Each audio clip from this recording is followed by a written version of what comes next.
With that said, let's move on to Mutiny. We are gonna have a fight. Let's go.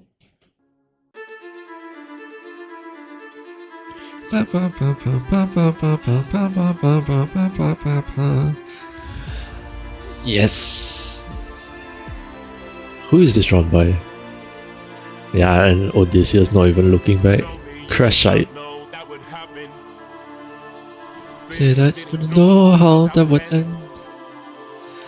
Look me in the eyes and tell me, Captain, that you did not just sacrifice 6 men.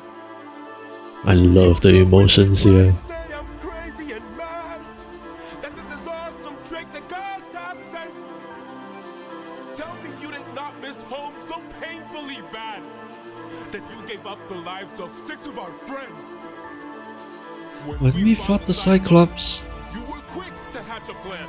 And when we fought with Circe, it was you who left behind no man. But when we saw this monster, we didn't take a stand. We just ran. Say something! I can't! yes, and his name is still red. Then you have forced my hand. So good. No can do. You miss your wife. That's a danger motif. You know, you have done the same. I do have something I want to talk about here. About the lyric choice there. It's nice to show that Odysseus does suffer some injury. In my way. My brothers, why? There's no way he should have survived this. Hermides! We have a new character. Lux run out. Yes. The callback to Luck runs out. We died on it. Whoa. I'm gonna pause for a bit. I may be the only one who never noticed that thudding sound was the crew knocking Odysseus out, because I've always been so confused how they suddenly ended up on the island here. But now I finally have my answer.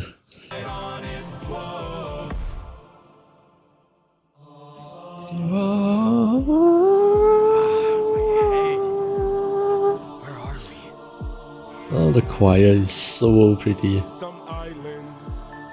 The first one we found. It's bursting with cows, just roaming around begging us To eat so much meat, and hunger is so heavy.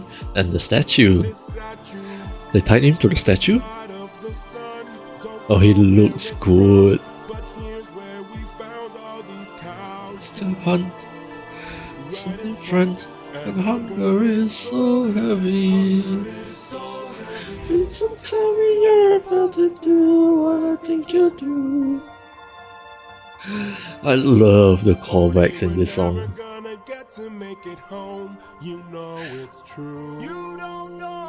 Was Eurylochus smiling? The bitch! But if you kill his cattle, who knows what he'll send? This is the home of the sun god. I'm tired, my friend. But we're so close to home, this can't be where it ends. How much of the house I suffer now? Oh, I love Odysseus' voice here.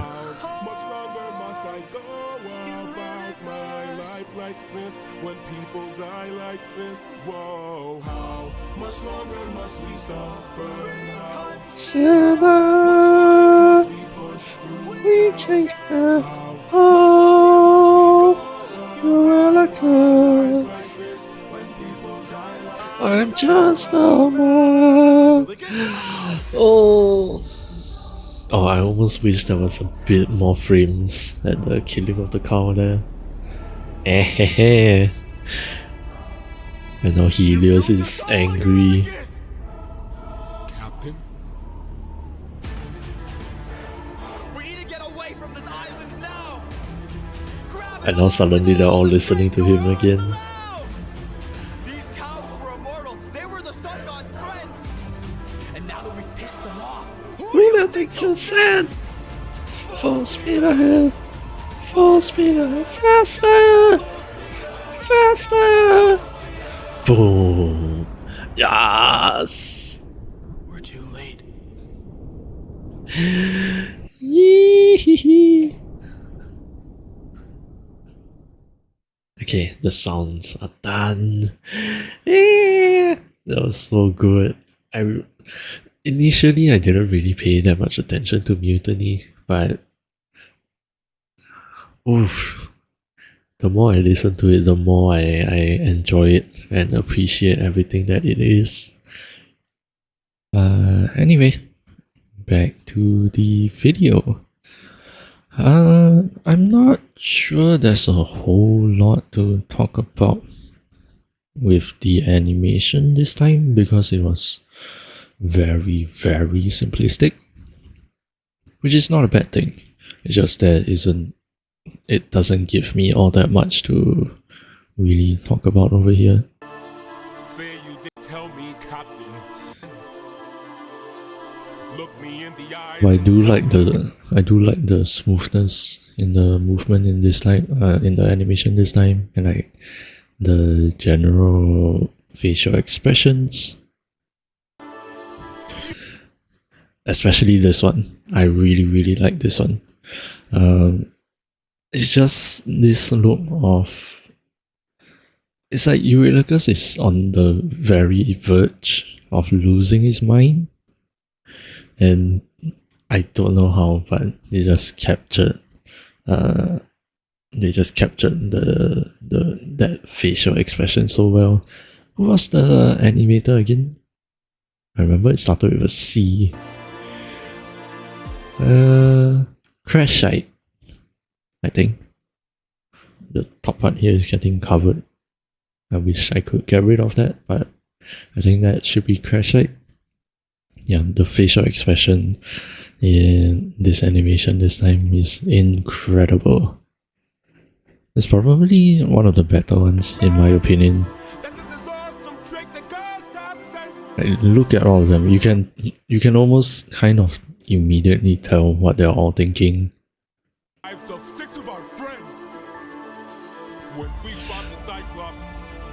Yep, this one. Immediately coming up with a plan for Polyphemus, and then with looking back on Cersei with the pigs. Yep, I'll be. That is essentially what Odysseus said. You know, it'll be fine. We will find a way. That kind of thing.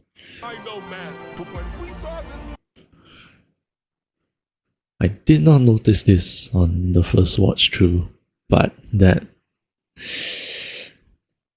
on one hand it's absolutely terrifying. It's scarier in a different way compared to how the previous animation drew Scylla. But the thing that stands out most to me is how much this looks like how do you pronounce the name? Undine? Undyne? From Undertale. Is that just me? It looks a lot like her.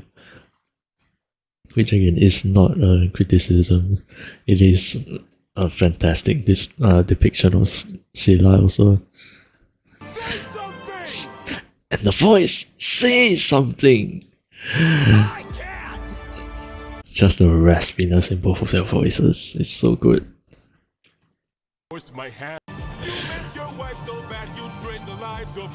And Odysseus being reflected in his sword here. That is a very nice touch. And look at him being so conflicted almost. It's like, because technically you can definitely say that Odysseus did effectively the right thing in that situation. You could argue that, you know, they could have at least tried to fight, and all of that, but it is a big monster and they have nowhere to run, and if they did choose to fight, Scylla seems sentient enough that, she would figure out that she could get much more food if they just destroyed their ship. And if their ship got destroyed inside her lair, then, they are all 100% fucked. So it is an argument that is quite easily won if you just take Odysseus' side. Sacrificing the needs of the few for the needs of the many, kind of thing. But it is definitely very understandable what the crew and Eurylochus is feeling. And yeah, the thing with Odysseus, I believe he thinks that he did the right thing, and I do agree. But then now it's also this thing like, but why are you turning against me? I did the right thing, And I love how that expression is captured over here. It's so good. You must carry all the blame. Yep, and again, I really like that they made it so that Odysseus does suffer some injuries in this clash between him and Eurylochus, because even though he is the captain, he is the king, he is the one who came up with the whole Trojan horse plan and took down the kingdom of Troy, he is still human. He will have his openings and such. And his crew did fight along with him, so they are not like pushovers also, So yeah, I really like this detail. And then My brothers. yeah, this wound, Odysseus should not have survived this, but anyway. They knocked him out, and then we appear on the Sun God's Island. And again, everything is very simplistic. You only really get the characters and the most important details, which over here is just Eurylochus, Odysseus, and also the statue of Helios. He looks so good though. Why? I've always really liked this kind of hairstyle. It's so nice.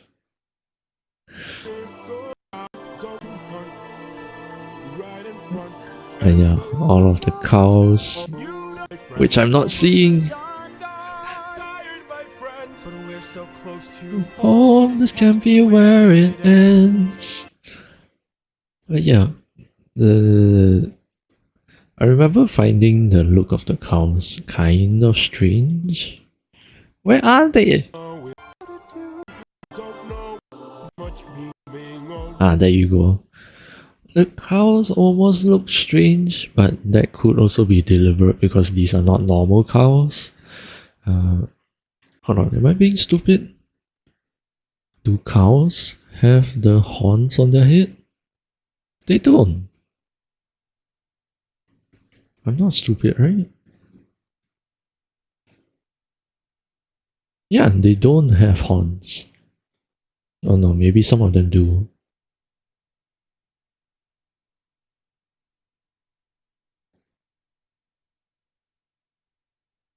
Yeah, I guess some do, some don't.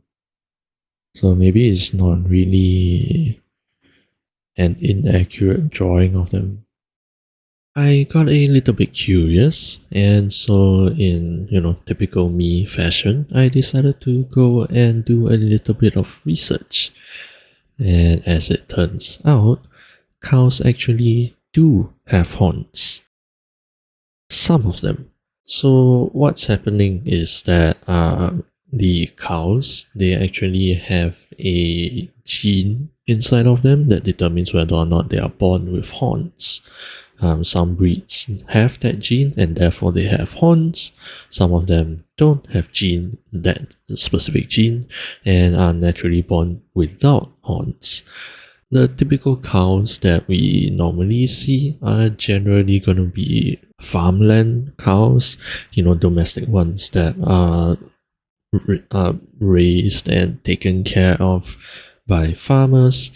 And for general safety reasons, among other possible ones, the cows that we see on farmland do not have horns.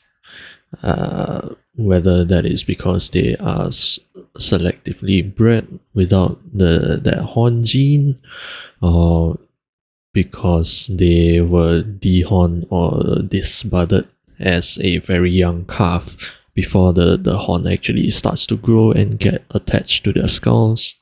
But yeah, the ones that I personally see growing up, well, not in the sense that I actually see cows growing up, but like just the images and videos that I have seen personally are generally of farm cows, which is why I felt like they don't actually have horns, but they do. Some of them. Back to my point, these are special cows. Like the Odysseus has said, these are supposed to be immortal cows, and they are the sun god's friends. So they're not normal, and yeah, I guess it is expected to kind of see them in a slightly different anatomy. So that was cool. But yeah, overall, there's not all that much for me to talk about regarding the animation itself. But this part, Eurylochus, no!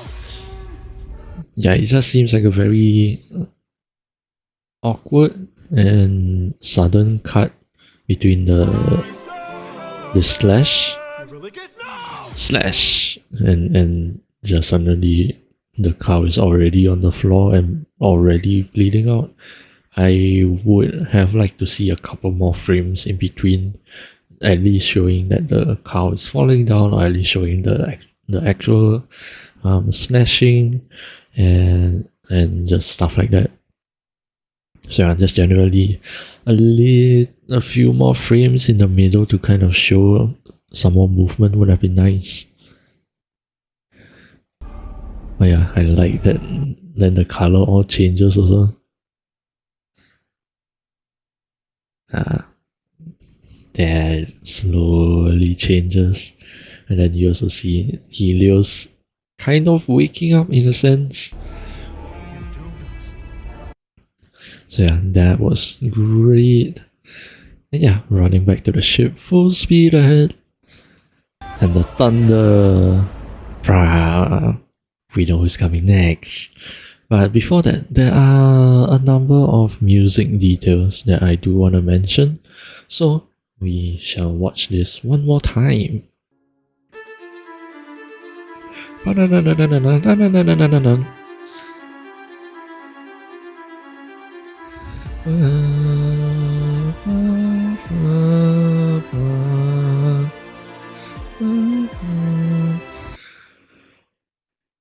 Is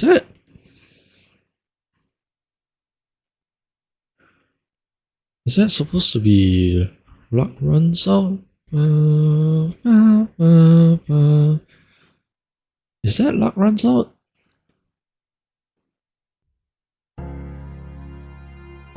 It is! I think that might have been the first time I actually heard that. Yeah, that. So even just musically, you can already tell this is a Eurylochus focus song, because Luck Runs Out is a Eurylochus focus song.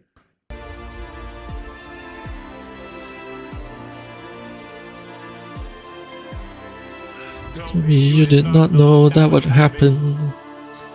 Say you didn't know how that would end.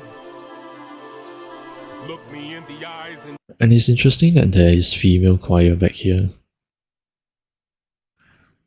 I guess that kind of discredits, everything I said during the sirens part. that it was diegetic choir because, the other sirens are there.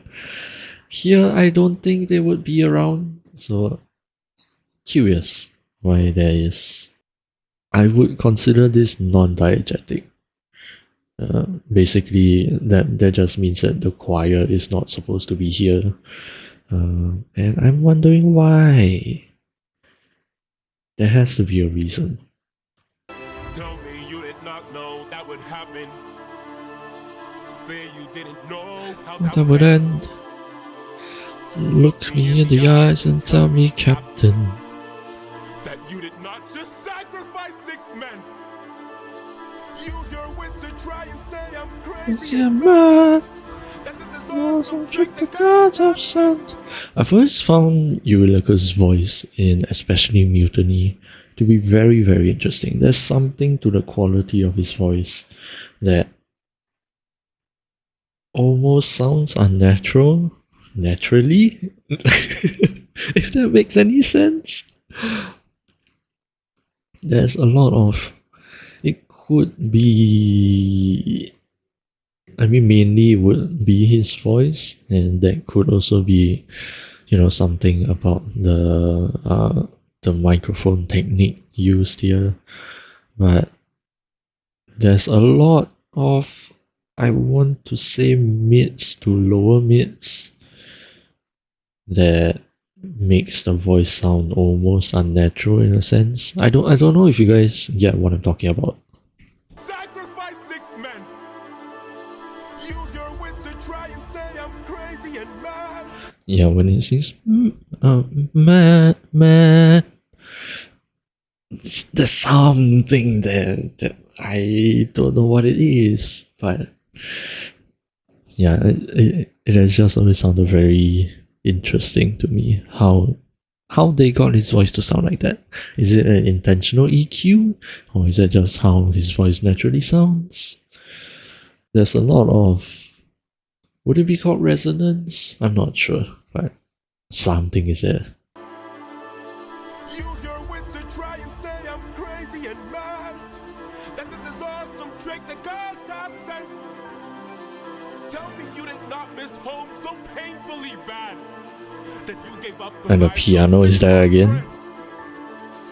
friends. When we fought the Cyclops, You were quick to hatch a plan. And when we fought And again, with all of Cersei, these, it was you who left behind no man. But when we saw this monster, we didn't take a stand. We just ran. Say something. I fully understand the Eurylochus hate. I don't get me wrong, I do still not like his actions and everything he did, because he is ultimately the reason that we and Odysseus and all of the characters even needed to be on this journey to begin with. But I do think that Eurylochus is overhated in Epic, because the first thing that people try to point out against him is the part with Cersei. It was you who left. Correct, it is Odysseus who left behind no man, and then a lot of people are also correct in saying that Eurylochus, during that part of the story, he is the one who does say that they should leave all of the men who got turned into pigs, and people found him to be a very hypocritical, to kind of blame Odysseus right now, which I do understand where they are coming from, but I also do believe that more people needs to see that the situation between him and Cersei and Odysseus and Scylla right now are objectively very different. Because the thing with the crew and Cersei, right, it's more so the fault of the crew themselves. They were the ones who walked into a trap, admittedly unknowingly, and then they kind of found out too late that it is a trap, and then Eurylochus says to leave them there because they have already suffered losses. Like he said, he is absolutely in the right, to be honest. What happened to the crew on Cersei's island is their fault. They were the ones who chose to go in. They were like getting turned into pigs was the result of their actions. And so Eurylochus says that, let's just cut our losses. If we lose anymore, we are really, really, really fucked. Especially with Poseidon on their ass, But here, with Odysseus and Scylla, he knowingly and willingly sacrifices his men. Like, there is a difference between, oh shit, they already are fucked, okay, let's leave our losses at that. And there's a difference between that and this one, where it is more like, hey, you die for me, and like this. I guess in a sense I am defending Eurylochus. I'm not saying that I like him, but I do feel like people need to understand that. Like the situations are objectively different, and Eurylochus is not being a hypocrite here. So yeah, that's what I wanted to say here. Behind no man. But when we saw this monster, we didn't take a stand. We just ran. Say something! We can't. Yeah, and just their overall voices, the intensity, the rasp. Like they can choose when to have that sort of raspiness in their voice to emphasize on some words and some emotions. I wish I knew how to do that. And then guitar, ba-bum, ba-bum, ba-bum, ba-bum. And like I pointed out when we first got to this part, danger motif.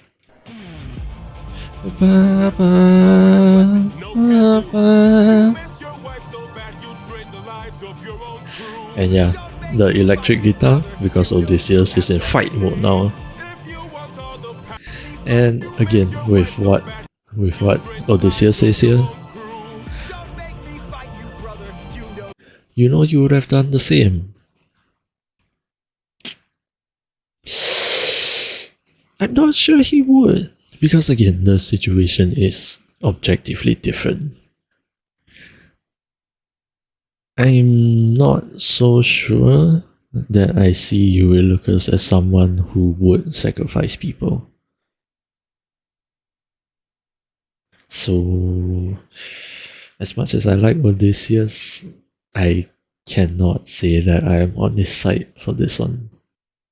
Just hopping in really quick here, because I really only noticed this after the fact. But this part could honestly be because Eurylochus is married to Mutiny, which, as some of you may know, is Odysseus' sister. So Eurylochus is Odysseus' brother-in-law. And so when Odysseus says that you would have done the same, it could be taken as a sort of underlying almost threat towards Eurylochus, basically saying that, hey, you marry my sister, you better have the same fucking desperation to get back to her as I do to get back to Penelope, if that makes sense.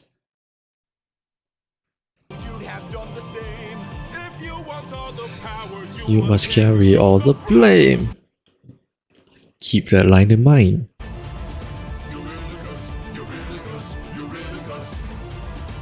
Odysseus. There is no price he won't pay. And again, over here, the crew does just saying that there is no price that he won't pay.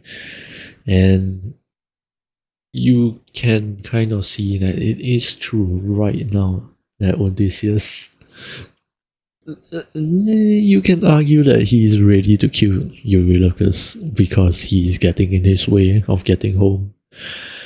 And that is a price that he is willing to pay. And then yeah, now the whole crew is against Odysseus. My brothers, why? You know why. Are we supposed to trust you now? Bringing back luck runs out. And yeah, it has always made so much sense to me, at least, with the full context of, well, most of the context of the musical, that Eurylochus's instrument is the crew. And because he is the second in command, and in a sense, he is the voice of the crew. It's themselves. If that makes any sense, because it's like the crew reports to Eurylochus, and then Eurylochus reports the crew to Odysseus. So he is sort of the representative of the whole crew itself, and it makes total sense for his instrument to be the crew.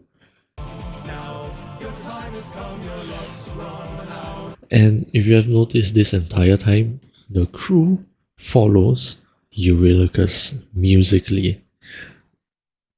Never quite so Odysseus. At least, in the beginning they do kind of follow Odysseus in the singing. But at least the way that I see it, more of the times they are following Eurylochus rather than Odysseus. You lied on wit, and we died on it. Whoa! And that is a direct callback to the same line used in Luck Runs Out. You rely on wit, and people die on it. Whoa! And something interesting here.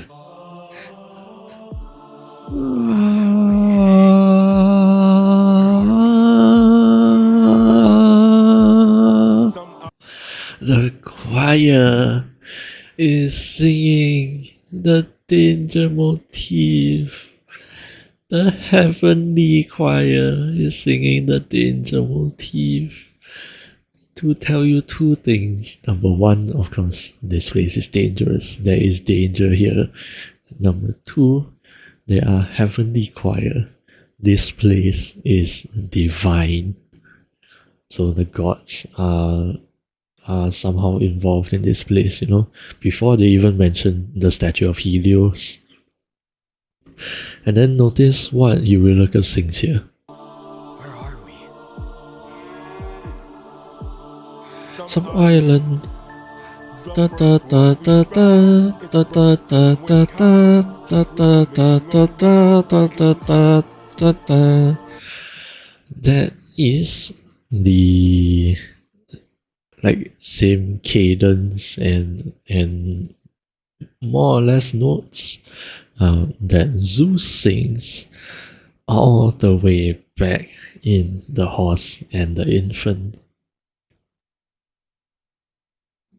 Over here. Vision. Da da da da da da da da da da da da da da da da da da da. So that is a very nice callback. Eat so much meat, and hunger is so heavy. This statue, the god of the sun, don't know where it's And now the strings are more or less joining in the choir in playing the danger motif, although slightly differently. statue, the god of the sun, don't know where it's from, but here's where we found All these cows to hunt, right in front, and right here. Please don't tell me you're about to do what I think you'll do. That is the exact same line that Eurylochus sings to Odysseus in Luck Runs Out. I believe it's Luck Runs Out. Please don't tell me you're about to do what I think you'll do. So tell me you're about to do what I think you do. Odie, we're never gonna get to make it home. And this is the first time that Eurylochus calls Odysseus Odie, because again, they are very close. They are brothers-in-law, and this is the first time that Odysseus has been kind of called by a more or less like a pet name, almost. So it just goes to show you how close they are. No, it's true. You don't know that's true. You don't know that's true. This is the home of the sun god. We saw just now when I was scrubbing through Luck Runs Out. Eurylochus says, "You don't know that's true." And then Odysseus responds, This is the home of the wind god." We're in the home of the wind god. We don't know for sure. How many floating islands have you seen before? This is the home of the wind god. And what's your plan? I'm gonna climb. So yeah, this whole thing is like a callback to Luck Runs Out. Get home, you know it's true. You don't know that's true. This is the home of the sun god. I'm starting Loving my friend, But if you kill kill his cattle, who knows what he'll send. this is the home of the sun god. Yep, and he says it twice, just like in Luck Runs Out. This can't be where it ends. How much longer must I suffer now? Oh, it's so good.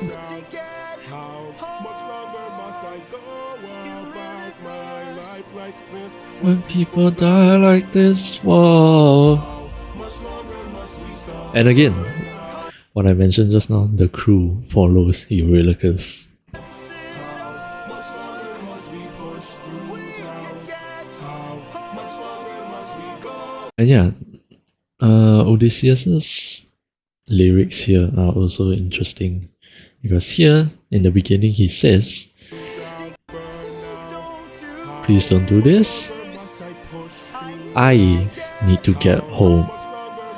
But later, when he's really trying, like desperate to get them back on his side, when he says, "We can get home."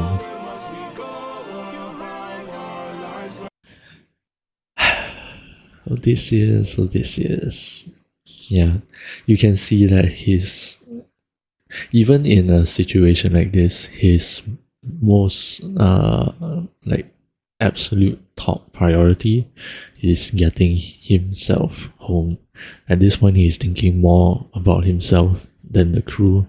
It's just that I am going to venture a guess that in his mind, him getting home is more important, and then if he can get at least some of the crew home, that would be a bonus. But you know, his main top priority is him getting home to Penelope and Telemachus. I'm just a man. I'm just a man. Proving that, or at least showing that Eurylochus is not above his survival needs, which is very understandable. And then listen to this part. Eurylochus, no!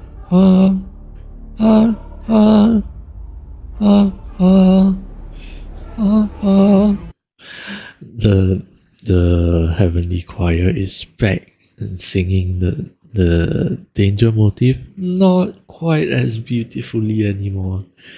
You know, just to musically tell you that they fucked up. You've doomed us all, Eurylochus! Captain. And then Eurylochus, like, in a sense, kind of being snapped back into reality with the slaying of the cow.